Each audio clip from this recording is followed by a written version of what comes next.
All right. Greetings, Kiss Nation. This is going to be a Kiss topic, and this is a Kiss topic with a guest that you've seen before. He helped me watch the Kiss We Spam at the Park fan edit, and it is Brant from In My Head. How you doing today, man? I'm doing good, man. Just making it through, traveling a lot for work, but it's great to have an opportunity to sit down and talk a little bit of Kiss with you. So I'm honored to be here tonight. Yeah, it's a pleasure having you. I loved being on your channel, talking Kiss with you. It's really awesome having you back here. Yes. So, let's get into it. The first topic we're getting into is kind of the main topic. It's kind of been like the main talk of in the Kiss fandom that Kiss sold their catalog and brand to Pop House, and I did a solo topic on this. Xander did a topic on this on his podcast a few days ago, and I figured I might as well make a video about this just to get more of my thoughts and opinions on this with another Kiss fan. To be like, because I already made a video saying, what I would want, but I'm kind of curious to see what someone else would want out of this. Mm-hmm. Because this was kind of rumored during the tour going on that Gene and Paul were going to sell the catalog to someone. Of course, at the time we didn't know who. Turns out it's Pop House, which looking back on it makes sense because Pop House is responsible for the Kiss Avatar stuff, which I can look back on the Avatar topic in a bit because this kind of I'm curious on your opinion on that Avatar stuff, because I know from your past opinions before going to see Kiss at Rosemont, you did not like Tommy and Eric on the makeup. I don't know if that opinion has changed or not, but I don't know. Yeah, I mean, the space. I'm one of those people, and it's whether it's right or whether it's wrong is all really a matter of opinion and preference. Yeah. Ace and Peter will always be the Catman and Spaceman. It was originally called Space Ace. Yeah. And that's just because that's the Kiss I grew up with. So I think it's kind of crazy for somebody who, say, if they were born later on and they knew Kiss as, Gene, Paul, Eric, and Tommy, that's their Kiss. And so I just don't like a lot of the disrespect that Ace and Peter get sometimes, and I think that's all kind of just further. That's a lot of that was those fans was flamed by Gene and Paul themselves. But I saw something just the other day. Somebody was talking about they were mentioning the sale of the catalog, and somebody actually asked in one of the groups I'm in if Peter and Ace was going to get any of that money of that 300 million, and of course they're not, because they have long since been disassociated with that in that case, in that sense. But one of the comments that popped up was like, said Ace and Peter would just spend it on drugs. And Well, yeah, and it's just like Ace and Peter don't even do drugs anymore. But it's just no, their reputation. It just goes to show you that with fandom, at least, you cannot shake. They've not been able to shake that reputation. no, but like Ace has been sober for a lot of years. Peter has been sober for a lot of years also. Hmm. And I'm like, Did you see but that same comment? Because me and you're in a lot of the same groups together. Did you see that same comment? The yeah, I guy saw saying, it. "Yeah, Yeah, I saw it. And I'm like, to me, that's amazing how someone would still believe that Ace and Peter would spend the money on drugs when you don't hear a lot from Peter because he's kind of like in retirement. He doesn't do a lot of active stuff nowadays. He's hmm just kind of doing his own thing. He goes Ace, around to these monster, these horror cons and does like what he did when I met him. He goes to these horror cons and does his autographs and does um his photo ops, and yeah, he's supplementing income doing that. But Ace and Peter, they're up in the age to where they've got enough money to live the rest of their life. They won't spend the money that they have. They're in their 70s. We lose musicians every day, and there's going to come a day we're going to lose one of the original four, and that's going to be a sad day. That's going to be the next big blip on the podcasting days, is when we lose one of those four guys. It's going to be a sad day, but I, yeah, they can't. I just wish that Kiss would just get. And this is kind of off subject of what we're talking about, but I just wish Kiss, they act like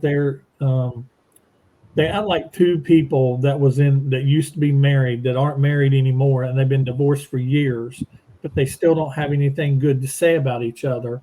But when you see them get together, they act civil. There's been a lot of words that's got thrown back and forward between Paul and Gene and Ace and Peter, concerning things with Kiss and things with shows, but yet you'll still see Ace and Gene do stuff together. right. You'll see Paul play on a song on Ace's album. So, I kind of wonder just a lot how much of it is just all press and how much, really is just kind of, I don't know. I don't know.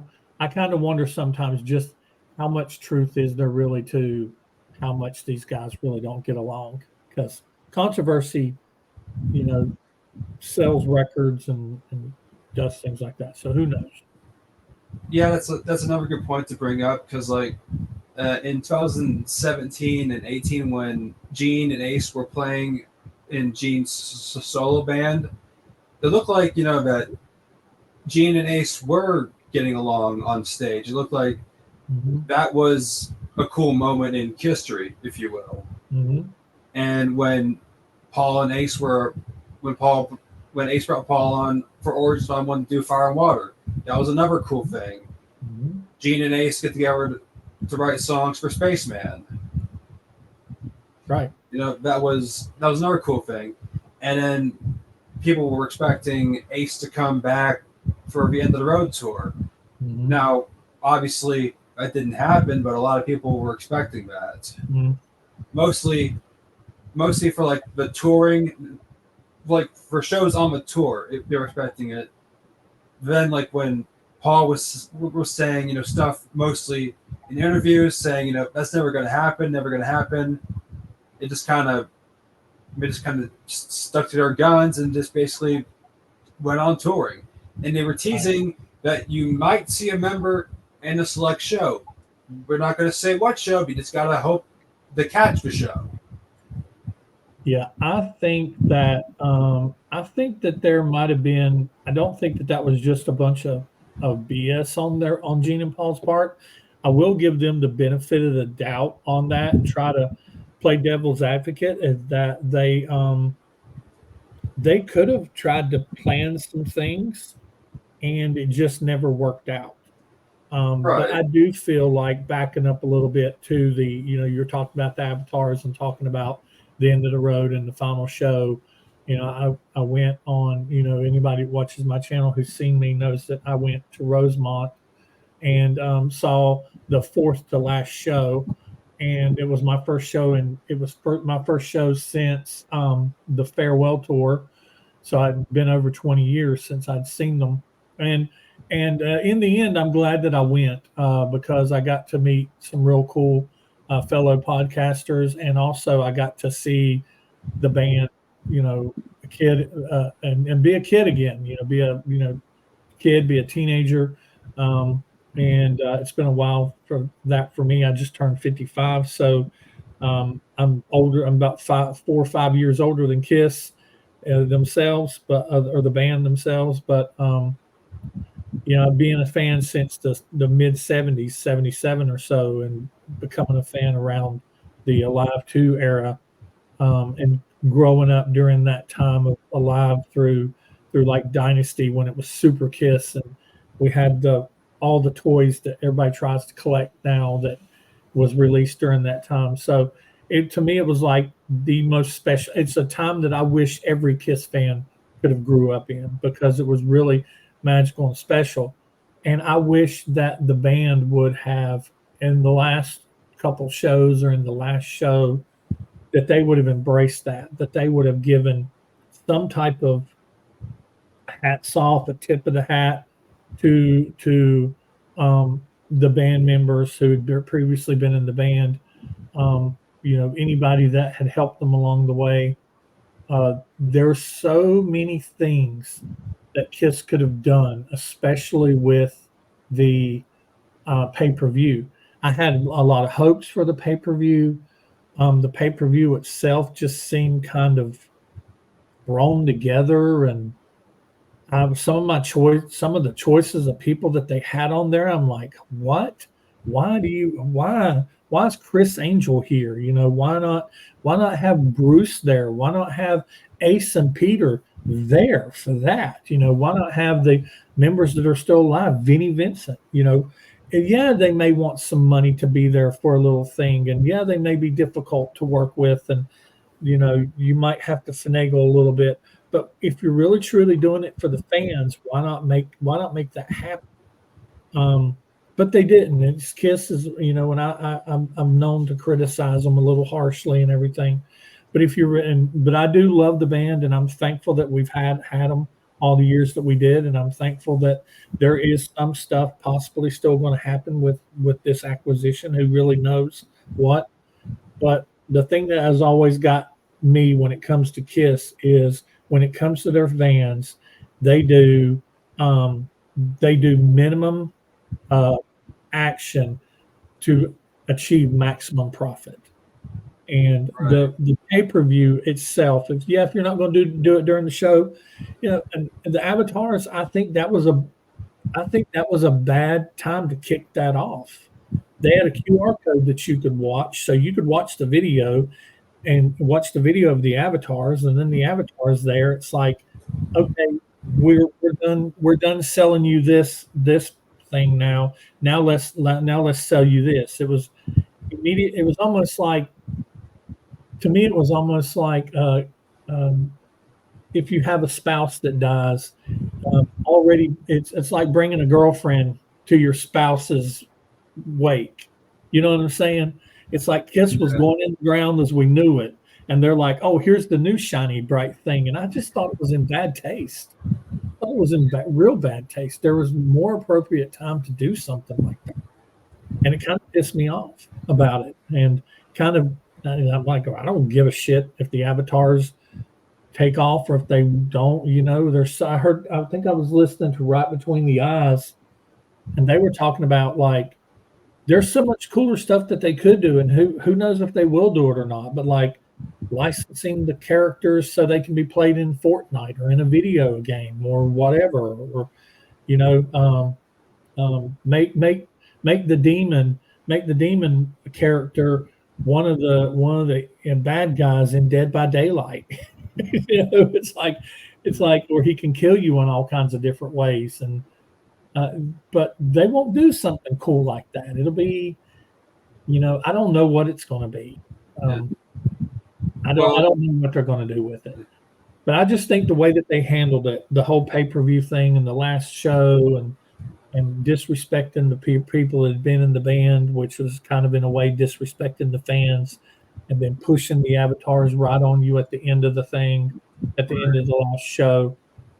It just left me with a bad taste in my mouth. I actually had to. I was glad that Ace's album kind of started coming out about that time that it did, because honestly, there was a point in time where once I got past the last show and watched the final show of in New York, and did a couple videos about it with different people, I kind of just sat Kiss over on the side for a little bit, and I started listening to Ace's album, and then I did my review of Ace's album, and then once I done that, I kind of set Ace's album to the side, And honestly, to be honest, like the last like February, like March and latter part of February and March and so far into April, I've not really listened to Kiss. I've been listening to other stuff. I've been listening to just different bands, different things. I've kind of took a break a little bit. All right, I respect that. But keeping on the theme with the avatars, like the first podcast I saw talk about the avatars was Three Sides of a Coin, and um, they weren't pleased with the avatars either, like especially Mark Cicchini. Yeah. Um, they were talking about, no offense to Rob Rabbit Two Eyes, but they were talking about like putting the demon in Mortal Kombat, Hmm. which, in my opinion, putting the demon in Mortal Kombat is a better place for him than Fortnite. Ugh. Yeah, I that's what I'm saying. If they're going to digitalize Kiss, and that's what Kiss is going to be from now on, Yeah, and then if you're going to digitalize Kiss so Kiss can live on, and it's in a digital form, then one of the possible things to do is to put it into digital media. And but there's just so much stuff. It's like we're talking about.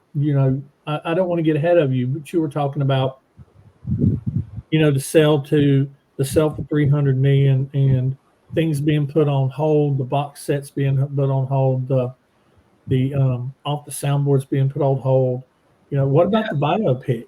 There's certain things it's like you have not heard a peep out of. that's Like, true. is the biopic even still being developed, or has that squelched? I mean, Kisses, they're just not really good about communicating. Um, they'll talk about stuff and they'll say, "Oh, this is coming, this is coming, this is coming," and then they'll get real quiet about it. And then I Yeah, have found with Kiss, when they get real quiet about something and they go like when they ghost it, it's dead in the water. It doesn't usually pop back up like 6 months or a year later, year and a half later. It's like, oh, boom, yeah, here's the biopic we were talking about 2 years ago. It just dies. It's and that really concerns me because I really was looking forward to the biopic to see just how they did it, or yeah, just for it to be done. Um, if Motley yeah. Crue has a biopic on Netflix that isn't 100% accurate, then Kiss should Queen, at least have one. Queen has a biopic. Yeah, Queen has one. So, um, yeah, I think that I certainly don't hope that dies. Yeah, because So, going to back to what you said about when Kiss goes completely radio silent, that happened when they were talking about after Monster was finished. They were saying, "Oh, we're coming out with a new album," and they said that. Then they went totally dead, radio silent mhm, yet again. It was like, you know, I was expecting something. Then mhm, in 2016, all we got was, yeah, we got a live album, but not the studio album we were expecting. mhm. And it was and kind of and like, what and when Paul says stuff like whenever Paul starts try to revise and act like they didn't say things that they said, when Paul turns around and goes, "It's pointless for Kiss to make music. Nobody wants to hear new music." To me, I'm that's sorry. not That's that's not disres true. that's disrespectful. It's laziness. It's minimum effort for maximum profit. They don't want to spend the money or take the time it takes to make a new album, write a new album, do a new album. Because I mean, look at Ace's album. Look Yeah, at Ace's album and how there for a while you couldn't find it anywhere. It was sold out everywhere. And so Kiss, it's just like I don't know. To me, we should have had at least one more Kiss album. I Was I the agree. biggest fan of Monster and Sonic Boom? Not in particular. I think together, and we even did a video of this. You take the best of both of them and put them together, and you can make a good album out of them. Yeah, But um, I but wrote I think my list about in the comments. yeah, yes, I think we should have got at least. We were and these people that say, well, they don't owe you anything. Well, and I know they don't owe us anything, but you've got people that's been fans longer than I have. That even though the original members aren't still in the band, they still would like to hear new music from the band. And I don't understand if they weren't going to, you got Gene going out there saying, "Well, rock and roll's dead," and the way you make albums, the way you made albums that used to make albums anymore, that model doesn't work anymore. Well, you got bands that are still doing it, and they're not making money hand over fist, and they might not become millionaires, but they're doing what they love. But if I Kiss mean, wasn't going to do that, why didn't they just do what a lot of bands do, like bands like LA Guns and these other bands, where they just record one or two songs and release them to streaming? I mean, yeah, that doesn't take that much effort to do that. It's just, but no, it takes effort. but And another one of but another one of Gene's default goings to when talk about music is saying he says someone with a freckled face can go and file share your music. It's kind of like, yeah. yeah, but that's not everyone who wants to support Kiss or support bands. They'll go and pay for the fucking album. Well, I mean, yeah, there was a point in time that Napster and LimeWire and all that other stuff was big, and file sharing and stuff like that. But to be honest, most people listen to their music now. There are people that still go buy physical media. That's not going to be the norm. That's not going to be the highest percentage of those people. No, But most people go to most Spotify. most people are going to stream. They're going to go to Spotify. They're going to go to Amazon Music. Most people have at least one streaming uh, subscription. They Yeah, pick which one they want. Either they have Amazon because they have Amazon Prime, or they do Spotify, or they do Apple Music. But most people have where they either stream it or they purchase it digitally. So, yeah, like I said, once again, it's laziness. It's like yeah.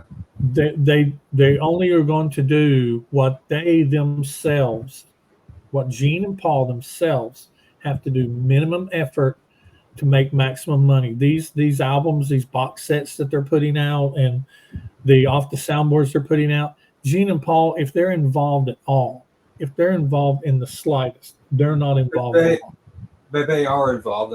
In the sole topic I did, they are involved with what Pop House is doing. Right. Yeah. But it's going to be minimal effort involvement. It's not going to Right. consume a lot of their time No. like doing another album or stuff like that will be. Um, but concerning the sale and what I would like to see happen, um, I'd like to see stuff we've never seen before. Yes, I would like box sets to continue. Uh, and I'd like for Kiss to like quit, or no, it ain't gonna be Kiss now. I mean, like I said, Gene and Paul's gonna have some input, but it's basically gonna be Pop House now. But I think this thing that they just did with Creatures, releasing re-releasing the box set with vinyl in it, I think that was a misstep. If you go all the way back to, and the price point was definitely a misstep. That's insane. A, $900 for that. a I mean, huge misstep.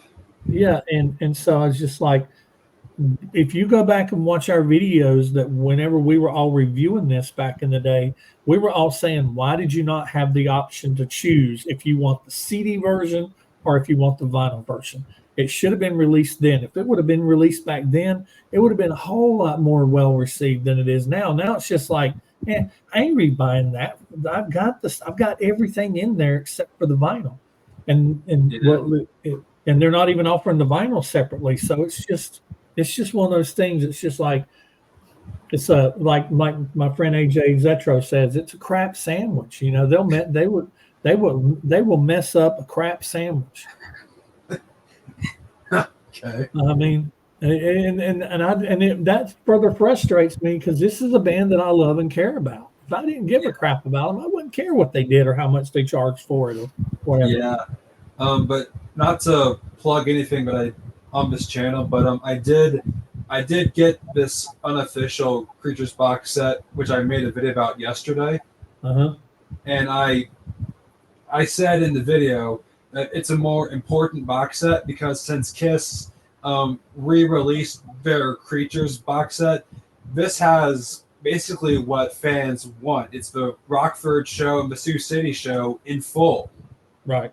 because Kiss did not do that, and they still didn't do that. Given, and I said this with Xander in my last topic video I did with him. Like Kiss were given like this golden opportunity to re-release this box set with the full concerts, Sioux City, Rockford, and Houston, because they added Houston into the mix, Oh, and they didn't do that. yeah. So, I mean, I think I kind of wonder. It kind of makes me wonder because I know that Pop House will have to work with Universal because Universal still owns the music and stuff. So them and Pop and Universal have to Kiss and Paul and Gene and will have to work with them on that. But I would love to see some cool stuff. I'd love to see. I mean, I'm one of those fans that wants an Elder box set. I'm one of those fans that wants. I hate that Lick It Up got the treatment that it did. I wanted something better for Lick It Up. Off the soundboards, I honestly, if they reboot off the soundboards, I want them to reboot it in a different way. Reboot it if you really are trying to make something that is has the feel of a bootleg. Don't look at some of these Kiss, like you were just talking about a Kiss bootleg. Look at some of these Kiss bootlegs that come out. The packaging is immaculate. The packaging is amazing. And Yeah. sometimes what's questionable on those bootlegs is the actual vinyl itself. So if you have the ability to make great vinyl and do some really cool packaging stuff that you have, let us see stuff that we've never seen before. Right. And like how Kiss did off of soundboards, it was like this bland, generic brown cardboard. It's like, that's not Kiss. Like, Yeah, Kiss, I mean, and they were trying to make it have that bootleg feel, but that's not how bootlegs have been for a very long time. Maybe back in the No. day, you might have got a bootleg album wrapped in some brown grocery bag paper and stuff like that. But for the last 10 to 15 years, they've got since a massive upgrade. yeah, it's had a massive upgrade. When vinyl started making a comeback several years ago, the bootlegs that these companies have been putting out are amazing. Yeah. So So I kind of like just got off the soundboards off of iTunes because the only one I got physically was the Donington because I just can't look at that plain generic nothing. yeah, Because I didn't start buying off the soundboards until they got to about the third one. I think that I didn't buy a few of them, and then when I started buying them, I got it in my head. I'm like, well, now that I'm buying them, I'm going to buy them until they stop because this was something that I knew was kind of be like a mini series. It was going to be something that was going to go on for a long amount of time.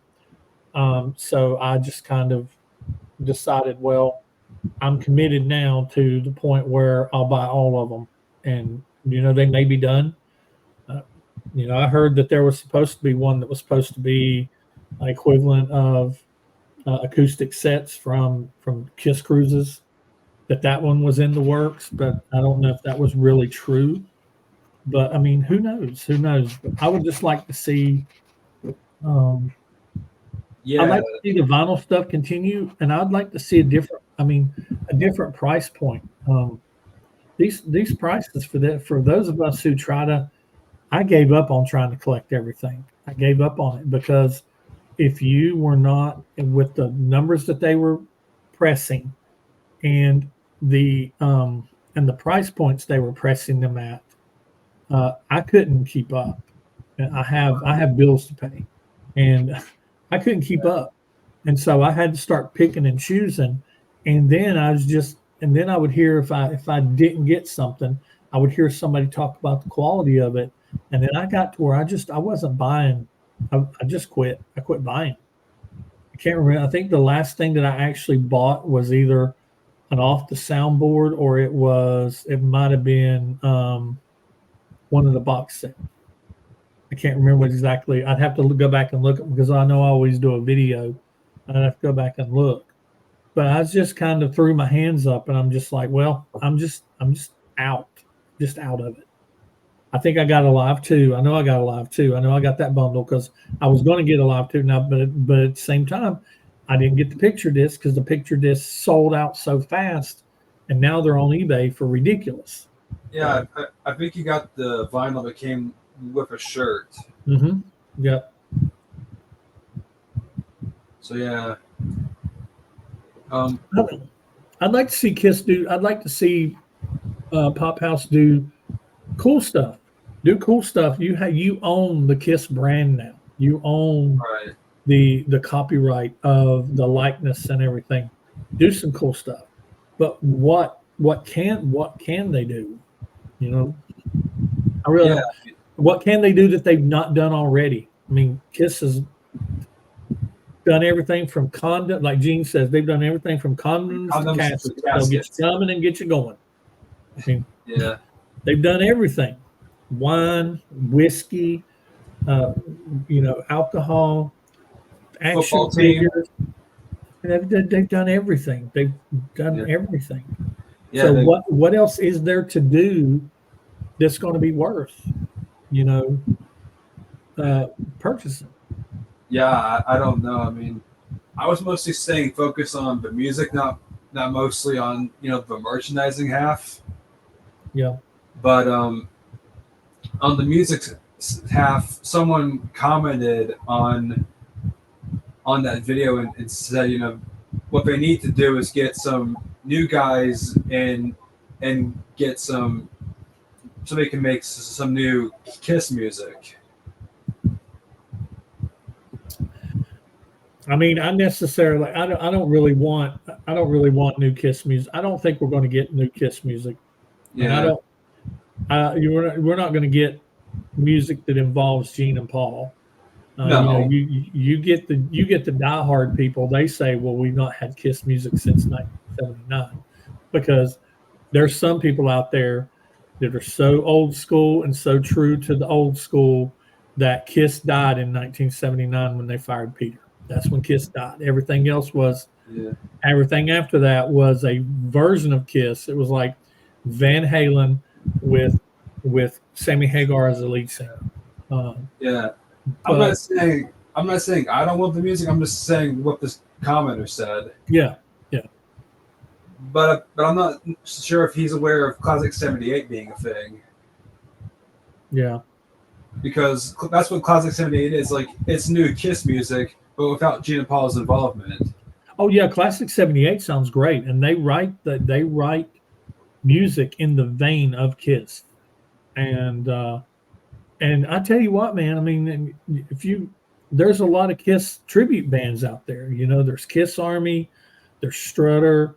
There's a lot of Kiss, and I went to Tennessee several years ago to see Kiss Army, and my friend was actually filling in for them playing the bass. He's not a regular member of the band, but he was filling Nice. in, and uh, and I went to see him and went to see the band play, and they were good. They were good. They they were representing during that night. They were representing the '77 Love Gun Alive 2 era Kiss, and they were spot on, man. They were so good. I'm sitting here going, man, this is I wish Kiss still was. Um, Well, the yeah, yeah. last the last time I ever got represented was during the reunion tour. Mm. But Do you think that?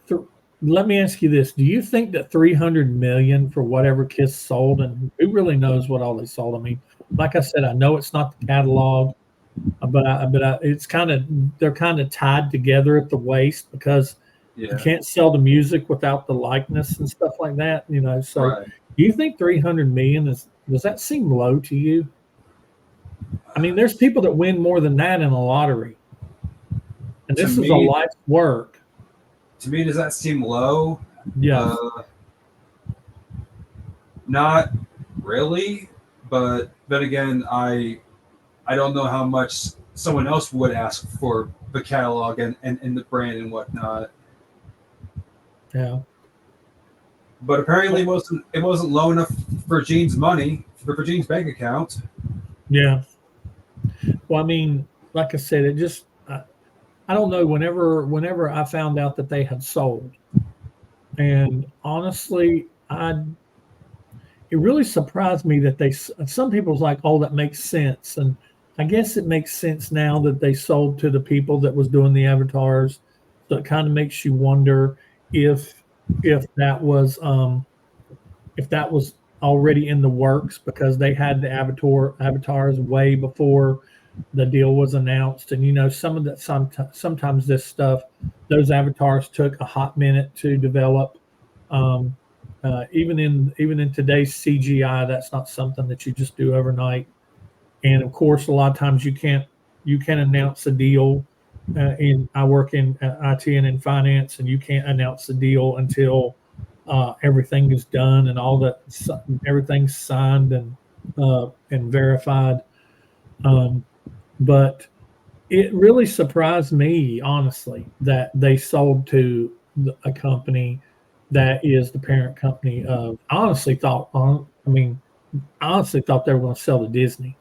That was my thought. My thought was that they were going to sell to Disney, um, because Disney seems to buy up stuff like that. Look at Right. everything that Disney has bought, They bought and Marvel. yeah, if if somebody would have said, "Oh yeah, Kiss sold and they sold to Disney," I'd be like, "That makes sense. That makes sense to me." Because, but in Pop House, I mean, I don't have a lot of experience with them, but I looked up and looked at things that they do, and I was like, well, yeah, it kind of makes sense maybe, but I don't know. I mean, Pop House is a company owned by Lucasfilms, Right, and in terms of CGI and Avatar stuff, they made another Avatar show, that Abba Voyage right, show, and apparently Gene and Paul liked what they did for ABBA. They want to do the same thing with Kiss. right, So my thought process was, okay, they have the CGI likenesses of Kiss down, although I believe it still needs some tweakness going on because it's not fully ready yet. right, It won't be ready until 2027. right, So my thought process was they got the but what we saw at Madison Square Garden was, I guess, kind of what we just saw because, as you saw, there wasn't any facial images. Like Gene wasn't sticking out his tongue, Paul wasn't doing a lip pucker up or anything, right. and I guess they need the music to just go along with the Avatar show, Right. and I don't know how we're gonna do. That's my biggest question with is how are we gonna do the music? Are we gonna, do just studio tracks? Which, for me opinion, that's gonna be like a huge letdown. I didn't. I'm open to give them a chance, but not if we're just gonna be playing studio Well, how did they tracks. do? How did they do it with ABBA? They, Whenever they did the virtual ABBA concert, what source did they use? Did they use pre-recorded concerts, or I mean, what did they do with that? it sounded live, but it sounded live to me. To me, it sounded live. It didn't sound phoned in or fake. It just sounded all the way live. And I'm hoping they do Mhm. that same thing with Kiss. You don't want to go to see like a CGI event and it just be like, oh, it's fake. Yeah, You want to at least have that immersion of realism when you see something like this. yeah, and I've kind of thought to myself, it's like when this does eventually come out, if it does come out, and like I said, I'd have a hard time believing that Pop House is going to spend this much money buying this brand and not do anything with it to recoup their investment. So when it does eventually come out, would I would if it comes out and say they're talking about it being a traveling show and Yeah. but like, what if they pop it out and they're like, "Oh, it's in Vegas"?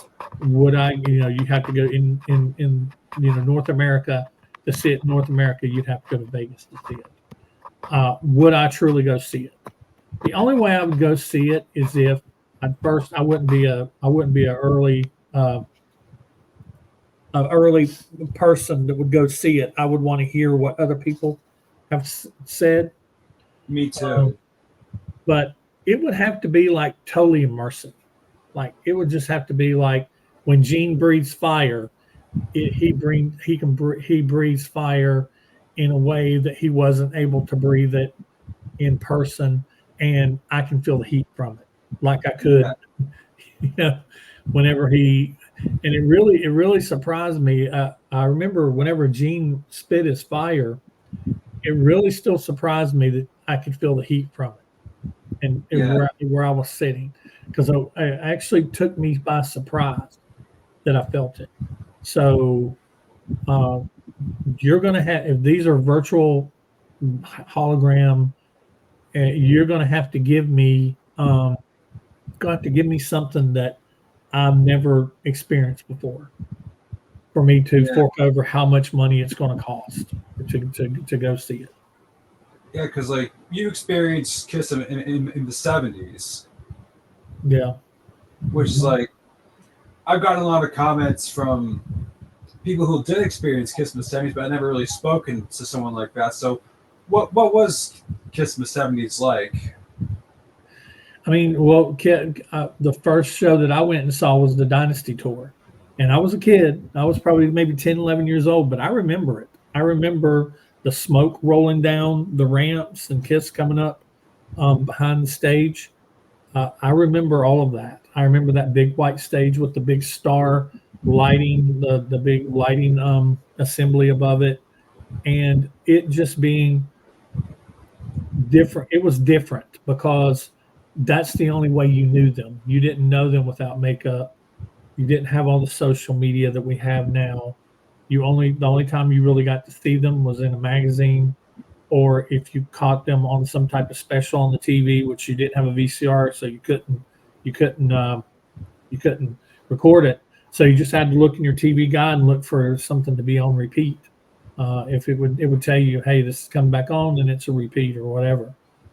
But it was magical, and every time I seen Kiss after that, because they took their makeup off. By the time, well, they didn't have their makeup on when I saw them for Creatures, and Creatures was very similar too. I saw them for Creatures when I was like 13, 14 years old, and it was very similar because that was just before they took the makeup off. Um, but it wasn't the original band. It was Eric, and I remember being. By the time, well, it was Eric and it was Vinny, so it was different. Uh, Yeah. you didn't know, and it was early on in the tour for us. I saw Kiss early on with the Dynasty tour, and with the Creatures tour, and you didn't know that it wasn't going to be Ace. I mean, the album had his face on it, but you Yeah. didn't know that it was just contractually, and Ace didn't play a note on it. You thought all those guitar solos and everything was either Ace or Paul. Although the album does say it's Ace Frehley on it, although it's Yeah, not entirely true. he's credited. Yeah. He's credited on it. We know now, that he's not on it a Yeah. lick, but Yeah. Vinny's on Saint and Sinner, and I Love It Loud. yeah. And I remember thinking it was weird. I knew something was wrong whenever Ace went from having all the success on um, Dynasty and then on Unmasked, having like four songs on each, and then having just like having Nothing. two songs on The Elder, having, Yeah. Dark Light and Escape from the Island, and then Then nothing. Creatures, nothing. Yeah. No songwriting credit, and you're looking and you're seeing Vincent Cruzano, and you're like, who's that? Yeah. Um, Also, I'm not sure if you saw any interviews with Kiss when Ace was there promoting the tour, but Ace, yeah, he was kind of smiling and whatnot, but he was so checked out at that point. yeah, yeah, He he just was. he wanted out. Yeah, he wanted out, and Ace And Gene and Paul was trying to get him to stay, telling him take time off if you need to, and he just wanted out. Yeah. Um, but yeah, like, and Vinny, I guess, and there's a lot of opinion that Vinny did to save the band because Ace dipped out and there was no one there to like have a replacement. Yeah, well, my thought on that is I think you've heard me argue a lot of times that Vinny saved Kiss. Yeah, I Um, have. I think that saying that Vinnie Vincent saved single hand. I've never said Vinnie Vincent single handedly saved Kiss, but No. I think that had when Ace left, or when Ace left the band, had they not got Vin, well, Gene and Paul kind of saved Kiss because they hired Vinny. Yeah. Um, but Vinny is the invisible force on both not only the Creatures album But I'm and the looking Lick up. It Up album, but on the But Revenge album as well. yeah. So you look at those three albums and the feel and the sound of the music that those three albums have, and you start looking at um, what songs Vinny was involved on, and Vinny's all over Lick It Up. That's why Lick It Up's one of my favorite albums. I think Lick It Up is amazing just because of Vinny. So I think Vinny was a very huge, huge part of getting Kiss back on the mainstream. I think I've also argued, you've heard me say it before too, that I think if Kiss would have took the makeup off when Ace left the band, instead of playing that little charade, if Kiss would have took the makeup off and said Ace has left, Peter left the band, because they Kiss didn't say for a long time that they fired Peter. He said that Peter has decided to leave to pursue a solo career, and it was, Yeah. amicable breakup, and really it wasn't. That was the furthest from the truth. No. But But they did. I felt like one of the first times they did it on television was with Eric Carr was Kids of People too, yeah, yeah, and that was kind of like having kids ask Kiss questions about why did Peter leave, who's the new guy, and all that stuff. It's kind of like that's interesting. yeah, yeah. It's like I said, they'd spoon feed us. They'd spoon feed us, and hey, take this. This is what we say is good for you, and this is what you should believe. And this is our Yeah. spin and our revision of history. But I think if they would have took the makeup off, because at that point in time, with the music changing so much that it changed over those last few albums, and with the Elder leaving a lot of bad taste in people's mouths, I think that they should have just, when Ace left, they should have said, "Hey, we're we're basically reinventing ourselves. We're taking the makeup off. This is who we are. This is the album that we told you were going to get with the Elder, but this is the album that you're getting now." I think it would have been just as much of a risk as what they did. But Yeah. being able to Lick It Up was huge for them. Lick It Up was huge, and I think it was. If nobody else gives Vinny credit, just because everybody thinks he's crazy now or whatever they think about him, um, uh, I'm one of those people that I will firmly stand in the camp that Vinnie Vincent, although may not have single handedly, he was huge, huge in getting Kiss back on track to where they needed to be. They wouldn't have had the success in the '80s that they had it not been for Vinny. Even though he Yeah. was just there a very short amount of time, he had a huge impact. Yeah. Um, I'm not sure if you heard me say this, but I've given Vinny credit when it came to songwriting. I Hmm. just I just was never a huge fan of his playing abilities, his playing style, because of Hmm. how we just kind of massacred Ace's solos. Right, But when it came time to do his own solos, he was perfect. right. I was just never a huge fan of Vinny's as a guitar player. As a songwriter, he's good because Hmm. he wrote some of my personal favorite Kiss songs. Like for example, Unholy. That song Hmm. kicks ass. Yep. But just his playing abilities just wasn't cutting it for me, which is probably why Kiss Hmm. got rid of him. Yep. Yep. And I love songs like A Million to One, one of my favorite Kiss songs. I Still Love You, except for Paul's yodeling. I love that song. Yeah, But you yeah, know, I think Vinny is definitely a better. Vinny came in during that time of where shredding was a thing, because you had yeah, Vinny, you had Mark St. John, and that was when it was shredding was the thing because everybody was chasing Eddie Van Halen, and so.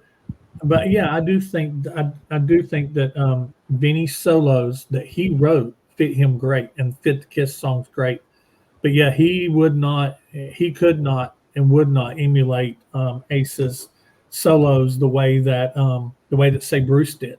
Um, yeah, Bruce, I have a lot of respect for Bruce Kulick because Bruce was a guy that came into the band after the makeup, and he didn't try to be anybody but himself. He didn't try to right, be Ace. He didn't try to play like Ace, but he played Ace's solos in a true manner without sounding like he was being a Tommy and just playing them on record.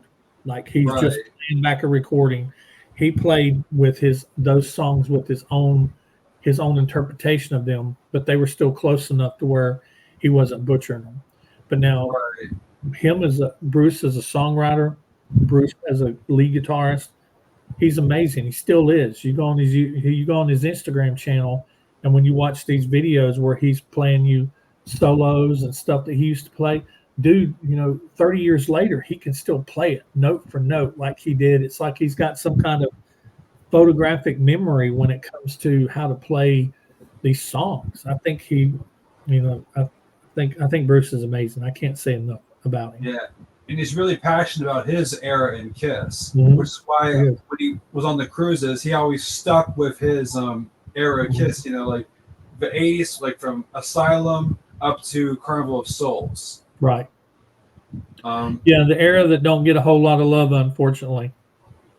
well, I mean, I give it a lot of love Yeah, I do too. because, like, especially for me, that was the era that I was starting to get into Kiss as far as studio albums are concerned. Because the first one I bought with my own money was Smashes, Scratches, and Hits. Right. Then I got, Animalize. Then I got Asylum. I got Crazy Nights. I was getting into the non-makeup Kiss as far as album wise, and it was like, these are awesome. I remember I remember liking Animalize. I remember liking Animalize a whole lot more uh, back then than I do now. Yeah, Animalize was one of those albums when it came out. I was like, man, this album's fire, and it was just and but it's now I look back at it and I'm like, whew, that's a lot of filler on that album, at least in my opinion. But I love Asylum. I think Asylum is great. I think that like the Kiss has what I call like sister albums, and Creatures and Lick It Up are sister albums to me, and Asylum and Animalize are kind of like sister albums. Rock and Roll Over Love Gun kind of sister albums. Kiss and Kiss and Hotter Than Hell kind of just sister albums. And even like Crazy Nights and Hot in the Shade were kind of like sister albums. They just Kiss had a tendency that they would go through as they were changing their sound. It usually took them a couple albums to do it. You'd hear a song, you'd hear an album, and they had a certain sound, certain feel to it, and then the next album there would be a little bit of a change, but it was still enough like the album before, and then there would usually be the album after it'd be like it's like okay, now this is a very different album. That's how right. they seem to do with things. And then you had the one-offs like Dress to Kill. Dress to Kill doesn't really sound like another Kiss album to me. Destroyer doesn't really sound like another Kiss album to me. Uh, No, Music from the Elder. Dynasty and Unmasked. Those Yeah, are true, but the Elder, nothing else sounds like the Elder. So then have those one-offs every once in a while. Revenge, nothing sounds like Revenge. I Carnival would, of Souls, nothing sounds like Carnival of Souls. Although I, the Revenge and Carnival of Souls are similar, Yeah, Um, I was gonna say that. I thought like Carnival of Souls and Revenge could be like sister albums. yeah, yeah, and I'm doing a track versus track on those two, so that's going to be fun. Nice, nice. Hmm. Um, That's my next what? track versus Yeah, track is Revenge and Carnival of Souls. yeah. I added my list of for that one, Yeah. and on my channel I reviewed it. It was like a milestone review, which I'll re-upload that review when this channel hits that milestone, if it does, you know. But I was looking forward to reviewing Carnival of Souls because it's not an album that I'm a huge fan of, and I believe I gave that album a pretty fair shake. Um, I I gave it an 8.5 out of 10. Hmm.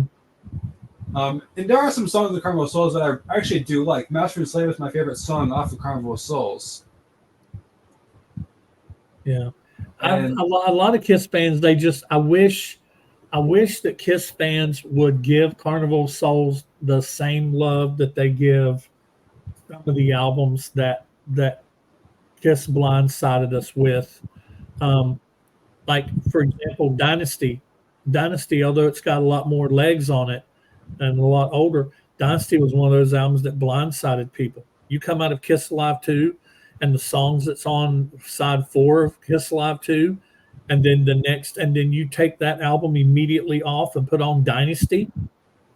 Even yeah, though we love Dynasty, we all love it, but and then okay, well, Unmasked is more of the same, maybe a little bit more polished, but more of the same, not quite as heavy songs and materials. And then you get The Elder. And The Elder yeah, he starts off with flutes. It's- yeah, and and so it's like, but people still love The Elder. So I just don't understand why Carnival of Souls can't become one day become a cult classic that Kiss fans like. They still just continue to poop all over it. I saw somebody in my comments. I put it up against. They're like, you should just go ahead and give the win to Revenge because Carnival Soul sucks. And I'm just like, well, I there are some people out there who love Carnival Souls, and this is actually going to be tough picking between these two albums. I don't believe Carnival of Souls outright sucks. There are some songs I actually generally do love off that album. Hmm. It's just not an album that I will put on repeat. And I've said Right. that countless of times on reviews when I had to review songs off of it for tribute albums. There are some songs that I actually do love. That's why it got me 8.5 out of 10. Because there are some songs on it that I generally do love. And that 8.5 was a fair shake review, and that's how it got that ranking. Yeah. Because I was going in there with like an honest, open, fair shot of that album, not to just Yeah. take a massive shit over that album, because that's Yeah. not how I do things. Yeah. And yeah, and but once again, people like, not saying that you did this, but people will be like, well, I don't like Carnival of Souls because they're trying to sound like grunge. Okay, well, in '79 they were trying to sound like disco, and in the mid '80s for Hot in the Shade and for Crazy Nights and for Asylum they were trying to sound like Bon Jovi, and every other hair band that made it that day. So Kiss has always kind of been like, I wouldn't say that Kiss are pioneers. I know that a lot of people that have pissed their statement off. That statement have pissed a lot of people off, but I don't think Kiss have ever really. I think what Kiss did is they took things that they're kind of like Sony. They take things that already exist and make it better. Like Kiss wearing makeup and wild stage antics when Kiss decided to start doing it was not a new thing. There was New York Dolls and other people that was doing that, but Like they took, Alice Cooper. yeah, like Alice Cooper. It's like they took the stage antics of Alice Cooper, the glam and the makeup and the darkness of Alice Cooper and of the New York Dolls, and then the showmanship and the musicianship of everybody in the band contributing, either writing or singing or whatever. Although it take Ace several years of the Beatles, and they kind of put it in a pot, stirred it together, and plug here and Kiss, and it kind of Yeah. developed over time. But Kiss is they've not ever really done what I'd consider original. Um, They just took what was going on at the time. They were really good at keeping their fingers on the pulse of what was happening Oh yeah. and changing along with it. People are like, "Oh, I love the first three albums." You got those people that are like, "I love the first three albums and Alive." After that, because like I was talking to you about, you have those people that like 73 to 79 Kiss is their Kiss. There are Yeah. people 73 to 76 Kiss is their Kiss. They And don't there's go some beyond. They don't go beyond the lie. and They're there's like some that's and there's some that's they're true purists because after that, once you get into Destroyer and you start having people like Bob Ezrin come in and other people performing on the albums and stuff, they're like it started getting diluted more and more and more and more and more as the egos got bigger and bigger. So yeah, Kiss really in its truest form. If you wanted Kiss in its most lethal, dangerous, purest form, first three albums and Alive. yeah. Those are, even though that's not really my favorite era is basically from Destroyer through like Asylum. Even though that kind of spans makeup and non-makeup time, that's my favorite era. Um, but yeah, because they're just I don't know. I would say my favorite makeup era is the reunion tour because that's when I discovered Yeah. the the original four as a Mhm. teenager.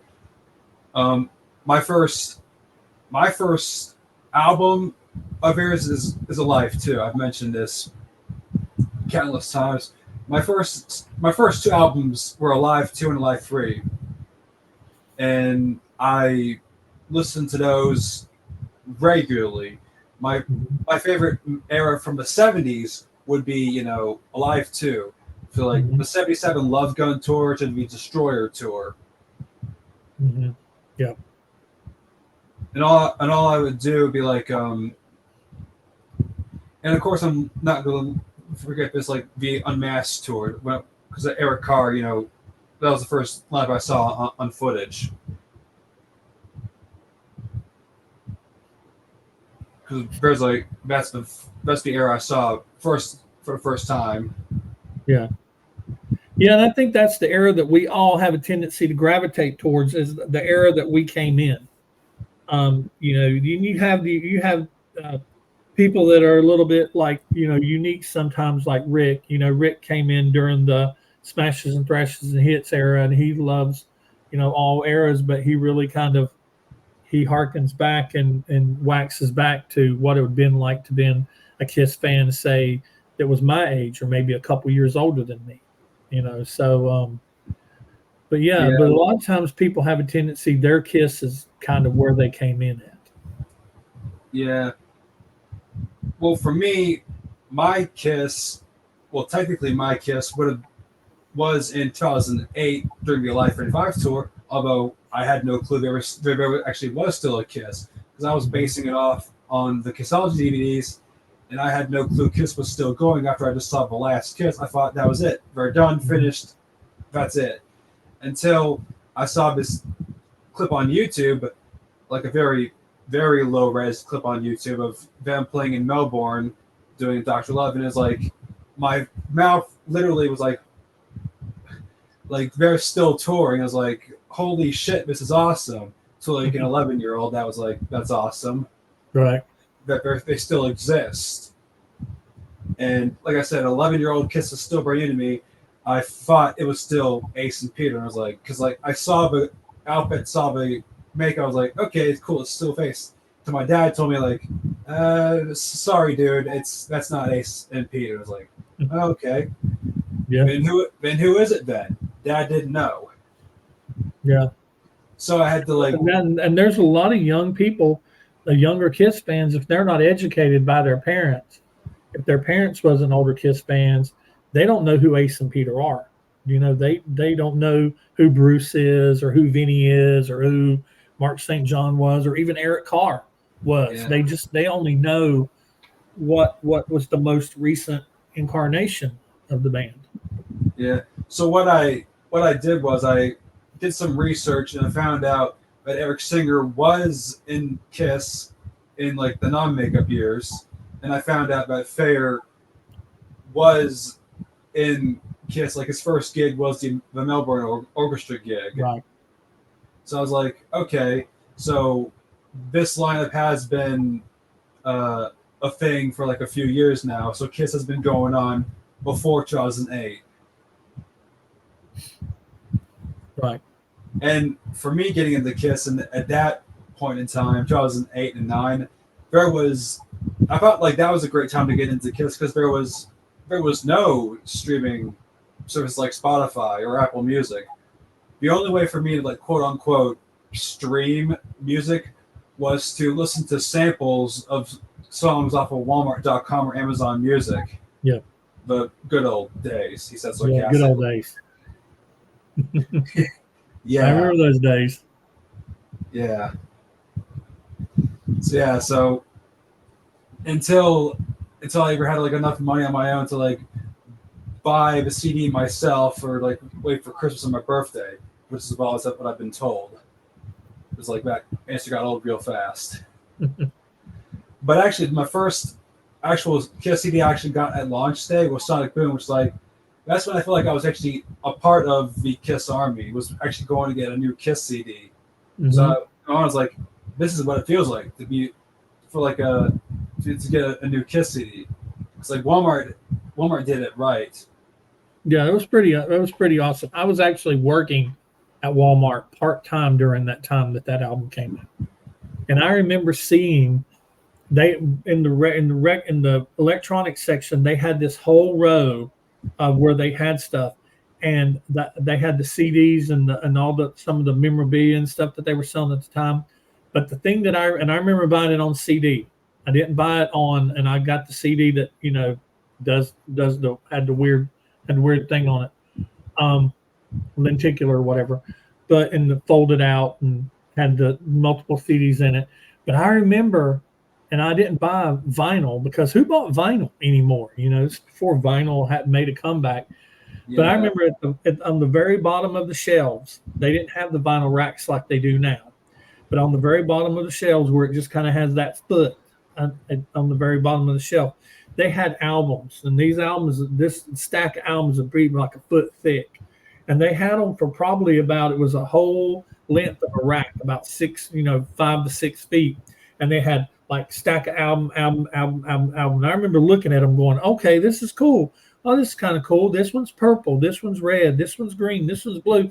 If I had a record player, I'd probably buy these. And I remember if I could only go back in time and be like, buy every one of them. You can sell them for $400 each now. Yeah, so that's how much they're going for now. Yeah, they're ridiculous. They're ridiculous. But yeah, I remember seeing the albums. I remember seeing the vinyl, and I didn't think to buy it. I didn't think to buy it because I didn't have a record player, and who knew? Fast forward 20 years or so, who knew that they would be worth $400 each because they'd only pressed so many of them. Yeah, I had no clue that it was on vinyl. The first Kiss album that I found that was on vinyl was Monster, and I was like, who the fuck still prints vinyl in 2012? Right. It's amazing the way that vinyl has made it, and I'm starting to notice that like cassettes are starting to make a comeback. Like a lot of times for Record Store Day, like I think it was Motley Crue or whatever released their whole catalog on cassette. And you have bands that's like releasing or at least some of their original stuff, like back in the day type stuff. They're starting to release stuff on cassette now. I think it's cool. Yeah. The Kiss tribute band who put out their album last year, they put it out on cassette. Mm-hmm. And I was like, that's interesting. I love cassette. Cassette to me is just it's such a versatile form of medium. CDs get scratched. You throw a CD gets in the floor and somebody steps on it or whatever, it's trashed. But you got a CD rolling around in the floorboard of your car and somebody gets in and stepped on it and you pick it up, blow it off, put it in, it'll play. Like CDs are just so versatile, or cassettes are so versatile. Yeah, I'm not dunking on cassettes. I love cassettes. I have like a nice collection of cassettes in the corner. Mm-hmm. I always did love cassettes. I remember my first cassette I ever owned was a Jay Giles band freeze frame centerfold. Had centerfold on it, but it was a freeze frame CD or CD cassette or Jay Nice. Giles cassette. Yeah, probably like the most interesting cassette that I ever found was the Kiss Symphony cassette. Mm-hmm. Symphony There's, cassette. yeah, Hmm, that's that interesting. was that is interesting because I had no clue that Kiss was still printing out cassettes that late into the 2000s. Mm-hmm. That and the very best of Kiss exist on the format. Yeah, I loved. I loved. I remember when Kiss when it comes to CDs. I loved the or cassette when it comes to cassettes. For Alive, for it was see, there was one for double platinum, there was one for Alive and Alive 2, the double cassette thing where you opened it up one way and the disc tape one was here and it opened up the other way and tape two was there, and it was like the thickness of two cassettes stacked on top of each other. Those were cool. Okay. Okay. Um, Instead mine. of being two individual cassette cases, it was like Okay. one piece that was in the middle, and then it had like the plastic piece that kind of opens up. It, Oh, okay. it was two of those, but they were on a center thing that basically one closed on one side and one closed on the other. Like for like a CD case for like a double album. Yeah, exactly. Yeah, but it was for cassette. That is interesting. I've never seen that before. Mm-hmm. My Life too is like the 1997 remastered cassette, so Yeah, it's all on one tape. yeah, yeah. Back then, I think they would put them on different tapes. Yeah, yeah, they would. They would put double platinum on two tapes also. Mm-hmm. Mm-hmm. I'm trying to get all the 1997 remastered cassettes, which is I'm finding out now it's gonna be like a real tough task because I usually go to Discogs to go for stuff like that, but they don't have that much on the remastered cassettes. They don't have Yeah, the solo albums. They don't got the platinum or Dynasty or Unmasked, so it's gonna be like, oh, that's gonna be a tough yeah. loss. I've started collecting the remastered CDs. That's I've started collecting those. Yeah, that'll be easier because that's what I have. yeah, That's what that's what I ended up getting for like Christmas and birthday because I believe that's like the most easier Kiss CDs to get a hold of nowadays. yeah, Not like the original issues, but like the remastered CDs. So like that was like the easiest ones to get a hold of, and like either online or in store. But not, but I remember correctly, not every CD got remastered. Smashes didn't get remastered. Hot Machine didn't get remastered. Um, Carnival Souls already came out in '97, so they didn't remaster that one. mm-hmm. Revenge did not get remastered. And some of the So later ones didn't. no, it wasn't until 2014 when they put it all on 180 gram, they all got the same treatment, Mm-hmm. which I felt had the same mindset as Xander. It's like, oh, they're going to be here forever. I have all the time in the world. It's like, haha, we're both wrong on that front. Yeah, 2014s are starting to get some of them are starting to get hard to find. Yeah, yeah, they are. I got so far what I have like Revenge with the German logo from 2014, which I didn't even come from Germany. That came from the States.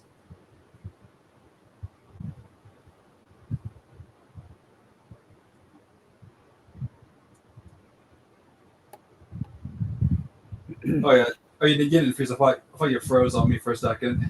Oh no, I was looking over. I've got the TV on in my hotel room, and I've got it turned down, but I noticed that the screen had went black, and I didn't know if the TV had turned off, and it was on. It's just apparently whatever is on that channel, they're not broadcasting it. It said something Oh, about contractual obligations or whatever. So I was just kind of changing it over to because it provides a little bit more light in the room. It's got something on it. Okay. Yeah. All right. I got Asylum from 2014. It's like Asylum is another non-makeup Kiss album that I really enjoy. My favorite off of that one is Secretly Cruel. Hmm.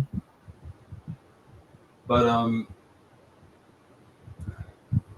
so yeah, that's kind of what I have so far in terms of new Kiss merch and stuff like Right. that.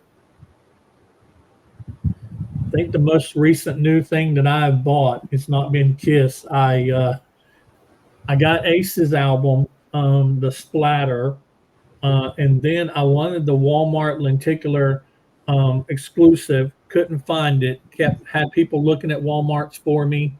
I was looking at any Walmart I went into when I traveled because I travel a lot. I was looking at any Walmart I went into. Never could find it. Was looking for it online. Never could find it. And then I noticed they were on eBay, but the prices on them were crazy. Well, as eBay started getting flooded with them, I noticed the price started coming down. So I eventually found one that was basically right at with shipping. It was like double the price. Instead of $14, it was like 27, 26, $27. So I bought it. Yeah, 2 weeks after a week after I buy it, Ace puts it on his website for the lenticular CD, but it doesn't have the Walmart exclusive tag on it. So, but it came just before I had to go out of town. So I ain't even opened it. I don't think I'm going to open it. I don't really plan on opening it. It's like I've got the album. I opened the album.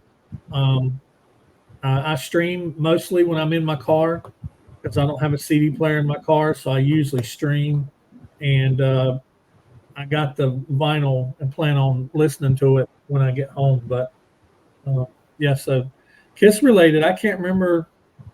I think the last Kiss stuff that I bought had something to do with around the final shows.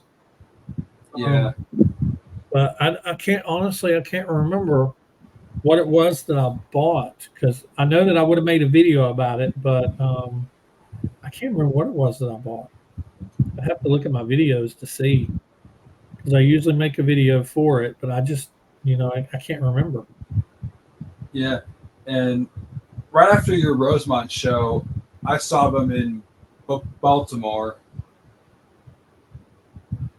Yeah, and that was a really great show.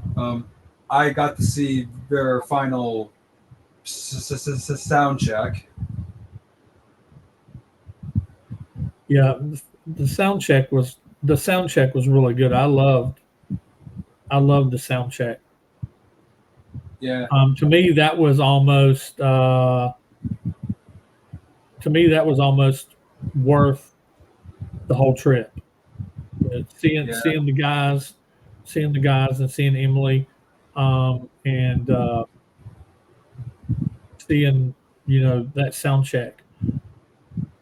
So yeah, so I was just kind of pulled up a video, looking at it real quick about, and I yeah, so it's like one of the last things it was like end of the road merch all right, stuff. There's a hooded sweatshirt I got and some other stuff that all I right, got. I think it was some of the stuff that went online um, on sale just before I had went up to Rosemont, but I didn't get it until I come back. all right. So, at the Rosemont show, what songs did they play for sound check? See, they played Coming Home. They played Higher Than Hell, All right, Plaster Caster, um, Got to Choose, and Shock Me. okay. Um, for my sound check, they did Placer Caster, they did Come On and Love Me, they did Christine 16, and they did Shock Me also. Yeah. I was surprised they did Christine 16, Yeah, actually. I saw that it looked. I'd been looking at some of the the sound checks before that, and it seemed like the Gene was swapping 16, Christine 16, and um, did they sing? Did I say he sung "Going Blind"? Yeah, Because I you said think going blind. yeah, I think they were swapping out Christine 16 and "Going Blind." He Yeah, was either singing one or singing the other, yeah, and they were pretty religiously playing hotter than hell.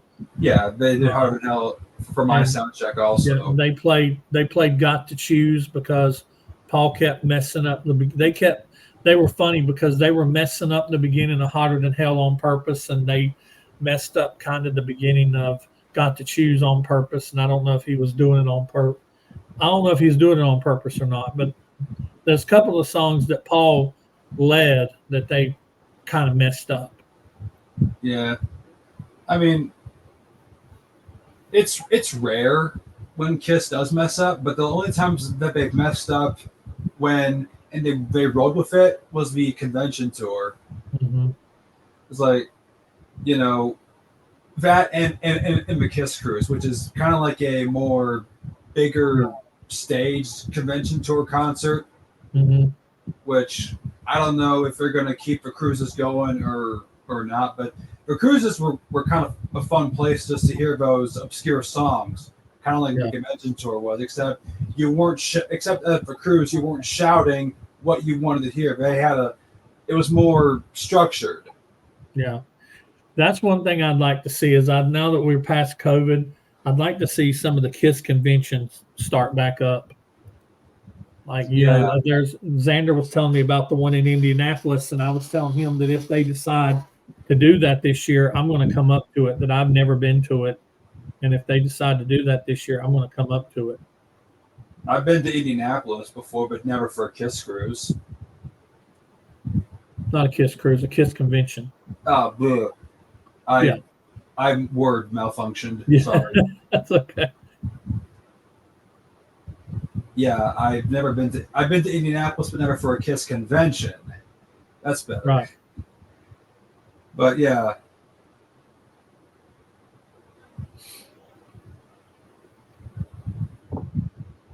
but I do hope that the conventions do get to start up again. Xander hopes that also for Indianapolis, or Hmm. he says this on this podcast. If no one does it, he'll do it himself. Yeah. Yeah, it'd be nice. It'd be nice if, like I said, I don't want to.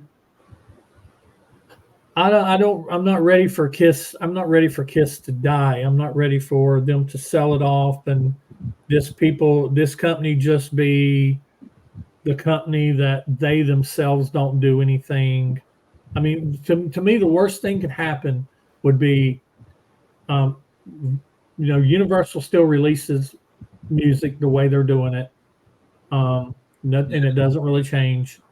The biopic doesn't come out. which was The Avatar thing never happens. And the only thing that Pop House really does with the Kiss brand is they make money off of licensing it to other companies for them to be able to make Kiss merchandise, and they just become a company that makes money off of licensing fees. To me, that would be the absolute worst thing. That's the absolute worst scenario to me that could happen. yeah, that's worst case scenario. Hmm. Um, uh, like another worst case scenario that could happen. The Avatar um, tour does happen, which I don't know how the hell they can to- how the hell they can have this whole Avatar thing be a touring thing, which is like I said this in the other thing, like they can't tour like Kiss. It's not going to work that way. Hmm. But the Avatars, let's say the Avatars does happen, and people go to them, and they don't like it, and they get worse saying, oh, they are doing studio tracks. They're not doing it like organically, like how I talk about, how that immersion and realism, how Hmm. you want it to hear, how do you want it to sound like it's totally like a live event. if they don't do it that way, it'll just bomb and flop. Yeah. And And honestly, I think that whenever they talk about it being a touring thing, I don't think it's going to tour the same way Kiss does. I don't think it's going to be where today it's in Charlotte, and 2 days later it's in Tennessee, and 2 days later it's in Indianapolis. I think touring it's going to start like say they started in Vegas, and then you have like a 2 or 3 month period. It's like a residency, and then they take it and it goes to Tokyo or it goes to Australia because it just doesn't make sense to me to put up a stage and all if they're going to give you the true experience to put up a big huge stage with lighting with effects because I think there are going to be some real effects I think but so too. the amount of so to build a stage like the same way they do for the band to build a stage and move a stage around and all the equipment and everything the way they do for the band for avatar for holograms it doesn't make sense to me to do that and break that down and move that day in and day in and day it'll be like an attraction that moves to a spot and it stays there for an undetermined amount of time or a predetermined amount of time. You purchase your tickets for it, and if you don't go see it in Vegas, well, then you may have to see it in New York. And if you don't see it in New York, then you may have to go to uh, Canada to see it. If you don't see it in Canada, then it's going to Japan. You'd have to be in Japan or go to Japan and see it. I don't think it's going to be one of these things where it's going to be they're going to have multiple copies and it'll be going in uh, um, Vegas, Japan, all at the same time. It's going to be just something one, and I don't think it's going to move around a whole lot. I think it's going to have No. a large span of time in a place where everybody can get an opportunity to see it, and then they'll move it somewhere. That's just my thoughts. I could be Yeah, totally wrong. That's just what makes sense to me. yeah. But to another topic that could probably, but what could probably be done, and I kind of brought this up on my solo topic, is that they should get these Kiss tribute bands and have them be touring countries. Yeah, Like, like an official tribute. I'm not gonna like an official tribute band. yeah. And like some of the names that kind of come up to mind is Mr. Speed and Kiss My Ass and Kiss Forever Band. Because Mhm. those three are like the biggest and probably the best Kiss tribute bands in their own countries. Mr. Speed is the best in the States. Kiss My Ass is the best in Argentina, and Kiss Rubber Band is the best in Europe. Right. So I figured if those three got vetted and said we're that Kiss is vetting the three of you to tour the countries, um, I figured that would be like a cool thing to bring up. Yeah, that would be. I mean, but once again, are Kiss fans gonna embrace it and go see it? I mean, That's another. I would Yeah, as long as they're not charging me uh, real Kiss band prices. I mean, I don't want to pay $200 for a ticket. yeah. So I mean, I I don't would. know. That's what it comes down to, you know. I mean, I would go see it along with you, just as long as I'm not getting charged like money that's like outrageous. Hmm. Because Yeah. like the way Kiss was charging on the end of the road tour, yeah, I went and saw them, but it was like money out the ass. Hmm. Oh yeah. Oh yeah. My seats were over $100, and I was 5 rows from the back of the auditorium, and Yeah, my tickets was over $100. So I don't know. I mean, yeah, the idea is cool in theory, but when it actually comes down to it, maybe execution might not be so smooth. Right. Well, I mean that's all. What we can do is we can just sit and wait, and as they announce stuff and as stuff announced, we have stuff to make podcasts about. Yeah, that's what we're here for. Yeah. Um, one thing that they should have done is they should have at least made a box set for the first album, because instead of that Creatures disaster, they should have made a box set for the first album because it was the 50th anniversary. Yeah. I mean, yeah, that's what you would think that you would have gotten. And like I said, it's the timing of everything was just really bad. I mean, 50th anniversary and we didn't get the box set that we wanted. There could have been so much that they could have done with that. They could have included the Eddie Kramer demos. I mean, Yeah, they could have included, uh, I don't know if they could have included, but it would have been cool if they would have put some Wicked Lester songs on there. Let us see the and all these photos that we may not have seen or have seen before. Just seeing them in an official capacity, where the Wicked Lester becomes Kiss. yeah, or include the Daisy Show. Right. Yeah, the Daisy Show. There's so many videos. Life in the woods. They just have all those songs could have been on. Yeah, Um, so we can hear Peter say, "Watch the fucking feedback." right. I'm sure you've heard that. Oh yeah, yeah. Um, but but what box sets do you hope to get out of this whole thing? Since there's not a 50th anniversary box set. Oh, I don't know. I mean, I think it'd be cool to get a box set for any substantial um, year release moving forward. Um, but I'd just be happy with whatever box sets they move forward. I don't have one in particular that it really would have been cool to have the 50th anniversary. It would have been cool to have Lick It Up done in a little bit better way for its anniversary. But Now, they whatever they decide to do, I'll look at it and I'll be like, well, am I going to buy that or am I not going to buy it? now, At this point in time, I'd rather have box sets than have these deluxe versions that they've been putting out. Just it's colored vinyl and let's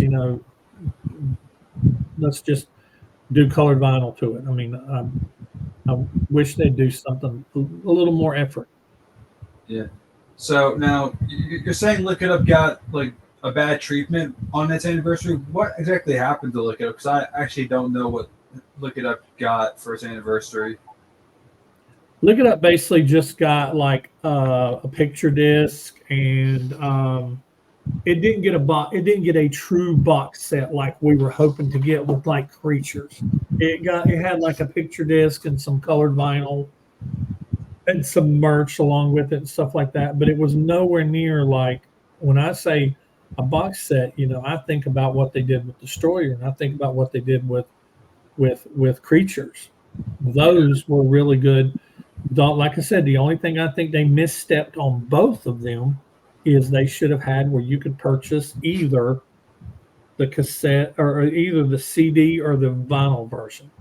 Because if they would have, and plus if they would have released that at the time that they released them, you'd have these Kiss tards that would have bought both. That hey, here's the CD version, and it's $250, and here is the vinyl version, and it's $350. You'd have people they'd be buying them both because you got the completists out there that would want the CD version and the vinyl version. But that's why I think they really messed up with going back and re-releasing Creatures. You've already released the Creatures box set, and now you're trying to do it as vinyl, and you've got most of us out here already have all the stuff that comes in that box with CDs, and I don't want to. I don't want to purchase it again, and definitely not at $900. No, So, but yeah, I wish both Kiss and Lick It Up would have gotten the same treatment that Hotter Than Hell. Hotter Than Hell, I think would have been it. It's getting ready to. It'll be coming up on passing its 50th anniversary. Hotter Than Hell ain't going to get a box set. no, which that's kind of sad, really. But none of the, but probably maybe none of the first three are going to get like the box set treatment Mm-mm. because both the first album and Heart of Hell, Address to Kill are like important albums for Kiss. Right, They kind of jump started Casablanca into getting Alive in play. right. And they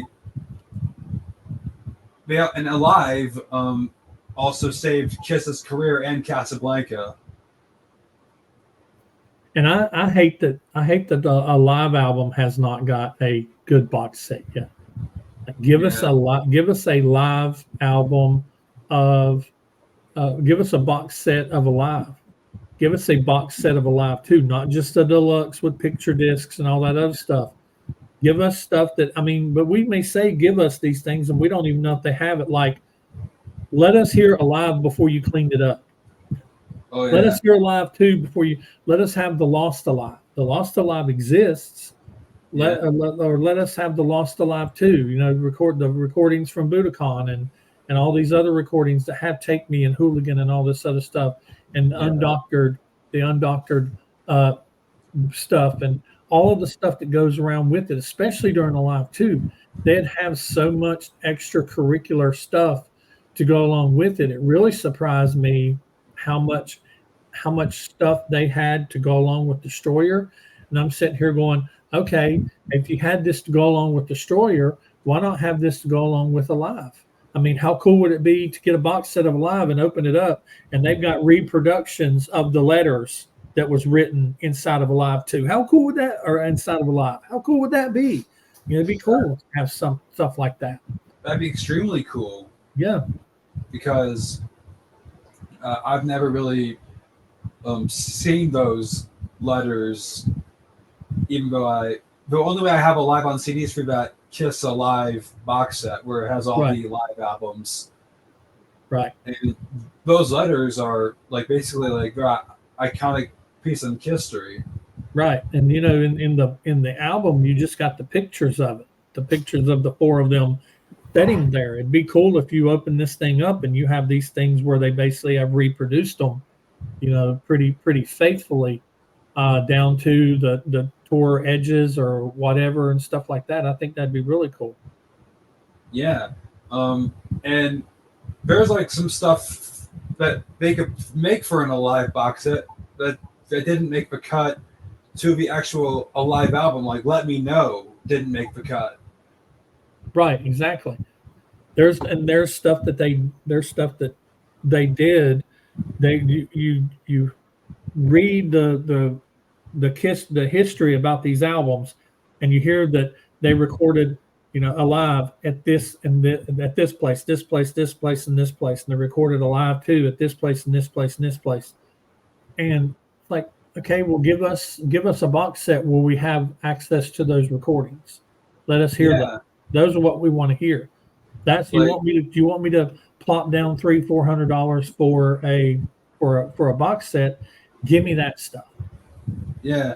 Let Me Know was recorded at Cleveland along with Rock and Roll All Night, Yeah. and like that took me by surprise when I first heard that. Like I heard like for the first time like the raw like recording of Rock and Roll Night Fret was used on Alive. Like that's like insane to me. Right. That I heard that. So like if they could do that for like both Alive and Alive 2 and hopefully Alive 3, that'd be like insane. That was cool. Right. Because like we know that I actually am curious on where Kiss played "I Was Made for Loving You" and how it got up on Alive 3. Because I know Kiss played it in club shows in the UK, but I want to know aware of it when they were recording for Alive 3 and how it ended up on the album. Right. I mean, yeah, it's the. I mean, like I said, it's there's so much things that they can continue to do. But I'd love to see box sets of. I'd love to see a box set of The Elder. We probably Oh won't yeah, ever get it. I'd love to see a box set of Alive 2, Alive. I'd be first, probably not first line, but maybe second in line to get the Alive 2 box set. You know, I just wish that they would do it and do it right, and not just put out a deluxe version of something and then tack a bunch of merchandise in on a bundle and be like, "Here you go." Yeah. Yeah, And probably for concerts for Alive 2, they could either put like the Summit shows or the Largo show. yeah, Like, because those three are like pretty much famous with the tour in that era of Kiss.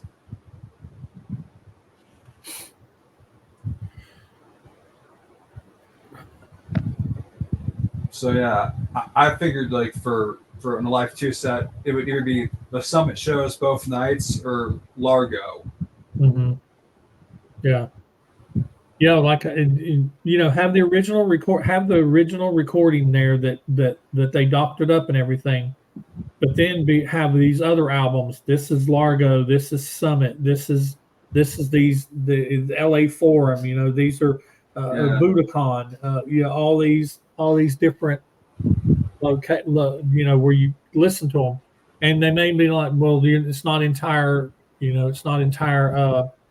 Because then you'd get to hear songs that actually didn't make it to Alive 2 that right. not necessarily were on Alive 1, like things like Hooligan and Take Me, but then you'd also get to hear the tracks that they duplicated off of Alive during the Live 2 tour, or during the Love Gun tour and the Live 2 tour, that to hear the way that they played, those songs during that time. So I mean, there's so much that they could do. Yeah, So they probably do like behind this. We probably get to hear sound check of Hard Luck Woman and Tomorrow and Tonight yeah, before it got yeah, added. with all the looped crowd noise stripped off of it. Right, Yeah, right, yeah, sound recordings. Yeah, maybe they recorded more than one sound check. Maybe there was a couple sound checks that they recorded, and have a lot of the original stuff in there about that you got, and also maybe have somebody talking about have some drawings of the stage and have some lithographs in there. Have lithographs of the uncropped photos that's on the front and the back of Alive 2. So it's just like I said, if me and you can sit here and think of it, you yeah. know, if me and you can sit here and think of it, I don't understand why they can't think of it and make it happen. Because maybe they lack the imagination. Well, I mean, I don't know if they've lacked the imagination or they just haven't wanted to put forth the effort and wanted to pay people to put forth the effort and imagination. Yeah, it could be because they lack the effort and don't want to fork out the money. Right. That's probably why for years, Gene and Paul have not put out like anything up until recently with all the soundboards and stuff like that. hmm Because like they've gone quiet. Yeah. The new, what have they released? What product that they've created, past Monster and all that stuff? What product have they created that is new that don't exist before? Oh, it's off the soundboard. Oh, cool. And they're plain brown paper with colors, and it's like, okay. And the Well, well, and the first one they put out, it's like, okay, we're going to do 4 or 5 of them. Okay, well, cool. It'd make perfect sense for you're going to do 4, then do like a purple, red, green, blue, or whatever. And the very first one they do that comes out, it's like clear and cream colored. It's like yeah. It don't make no sense at all. It didn't make no sense at all. Well, the quote unquote new product they did was Samurai Son back in 2015, Yeah. which was kind of like an odd song for them to stop making new songs on.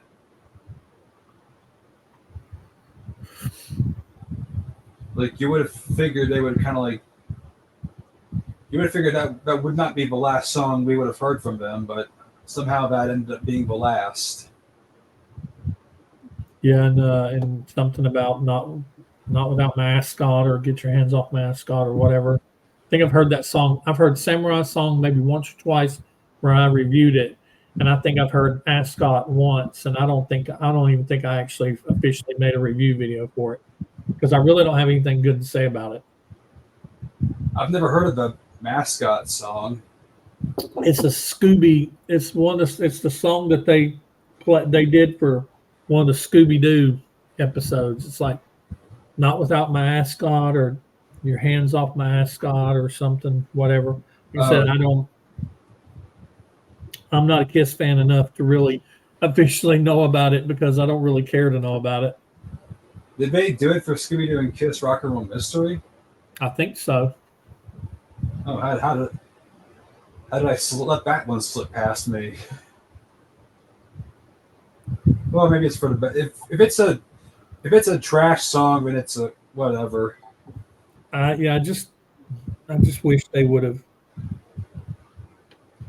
There's so much. There's just so much that I sit around and I'm thinking, man, there's so much they could do. Like they could have final show, final show. You're watching the pay per view, and what comes up, uh, a like a QR code, or for those who don't use phones or QR codes, a link that you can go to, and you go to a website. It takes you to a website, and there is a video thanking you as the fans and giving props to. It could have been pre-recorded, giving props to the other members of the band, and even if they didn't be in the same room with them, be a little thing from Ace, a little thing from Peter, a little thing from all the living members of the band, ex members of the band, and then boom, a brand new song. And it don't have to have all the original members of the band in it, but wouldn't it have been cool if they would have? And they wouldn't even had to been in the same room together if they didn't want to be. But wouldn't it have been cool if Kiss were to release just one last song, and it include everybody that's still alive?